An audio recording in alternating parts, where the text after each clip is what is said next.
Bienvenue à cette exploration technologique. Aujourd'hui, on se penche sur une nouvelle assez étonnante qui nous vient d'innovant.fr. Ah oui, cette histoire de biobatterie développée en Chine, j'ai vu passer ça. Exactement. Une batterie qui non seulement fonctionne avec des bactéries, Mais qui en plus pourrait se recharger toute seule. C'est ça le point un peu fou. voilà, on va décortiquer ça en se basant sur l'article d'innovant.fr du 4 mai 2025. Bonne idée.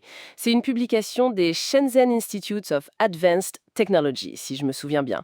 Une branche de l'Académie chinoise des sciences. C'est ça. Alors, l'objectif, essayer de comprendre comment ça fonctionne, quels sont les avantages, les applications possibles, et voir si c'est vraiment une alternative durable aux batteries lithium-ion qu'on connaît bien. Parce que des bactéries qui produisent du courant, bon, le concept n'est pas totalement nouveau. Mais l'auto-recharge, comment c'est possible ça? Alors, le cœur du système, ce sont des micro-organismes dits électroactifs.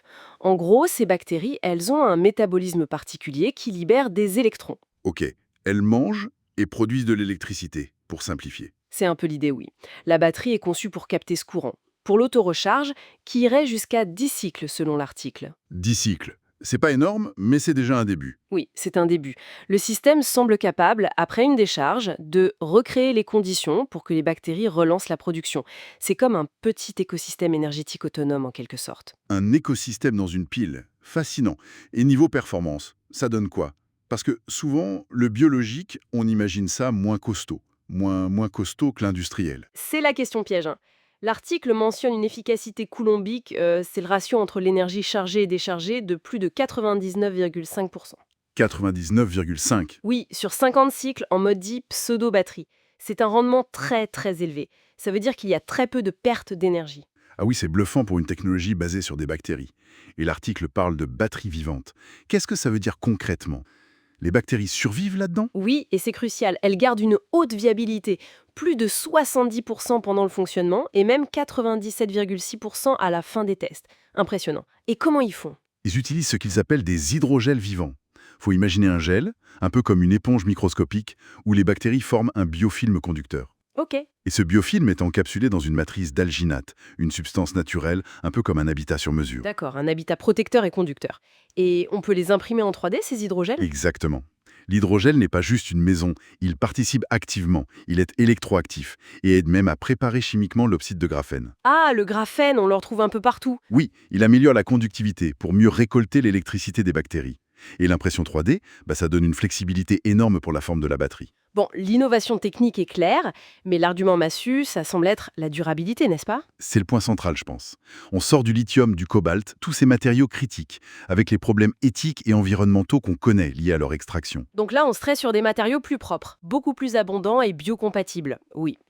L'article est honnête, hein, la capacité de stockage, pour l'instant, est plus faible que le lithium-ion. Le fameux compromis performance-écologie. Voilà, le pari, c'est clairement l'écologie et la biocompatibilité, pour l'instant du moins. Et est-ce que c'est juste une expérience de labo, ou est-ce qu'ils ont réussi à en faire quelque chose de tangible? Ils ont franchi une étape.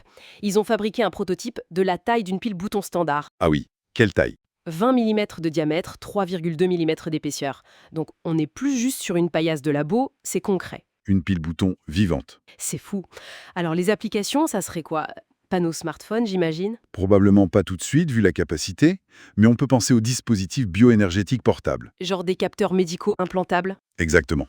Des capteurs implantables qui consomment peu mais longtemps. L'article évoque aussi des choses plus pointues, la stimulation bioélectrique très précise. C'est-à-dire? Stimuler des nerfs spécifiques, comme le nerf sciatique ou le nerf vague. Ça pourrait ouvrir des pistes pour de nouvelles thérapies. Il faudrait une source d'énergie propre, bien contrôlée, et surtout, Biocompatible, intégré au corps. Tout à fait. C'est là que le côté vivant prend tout son sens. C'est vraiment fascinant.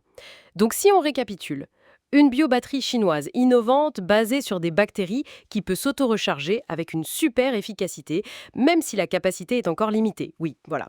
Et qui ouvre une voie vers des énergies plus durables, plus vertes et biocompatibles. L'idée clé, c'est peut-être moins la performance brute que la preuve de concept. On peut cultiver l'énergie. c'est exactement ça. C'est cette fusion entre biologie et électronique qui est prometteuse. Ça pourrait vraiment changer la donne pour des applications où les batteries classiques posent problème. Surtout dans le médical ou pour des petits systèmes autonomes? Oui, c'est une nouvelle manière de voir l'approvisionnement énergétique pour certains usages.